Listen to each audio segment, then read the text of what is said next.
বন্ধুরা কি করছো তোমরা সবাই? আজকে আবার রেডি হয়ে বেরোবো ঘর থেকে। অনেক দিন কোথাও ঘুরতে টুরতে যাওয়া হয়নি, একভাবে ঘরেই বসে আছি। আজকে সকালে তো বৃষ্টি হয়েছে, এখন একটু ওয়েদারটা ঠিক আছে, তো ভাবলাম রাস্তায় বেরিয়ে তো পড়ি, তারপর যা হবে দেখা যাবে। তো বেরিয়ে পড়ছি। কোথায় যাব এখন ডিসাইড করিনি, এইটুখানি ডিসাইড করেছি, এখান থেকে এখন যাব হাওড়া। আমার মাকে দেখো, একদম ফার্স্ট ক্লাস রেডি টেডি হয়ে বেরোচ্ছে।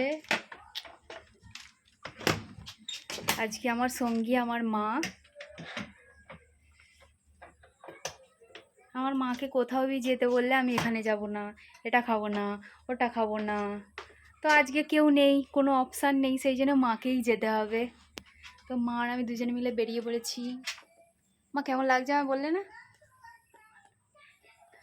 তোমাকেও ভালোই লাগছে। গোলাপ ফুল শাড়ি পরেছে, একটু আমার সঙ্গে একটু ম্যাচিং করার চেষ্টা করেছে। চলো বেরোনো যাক।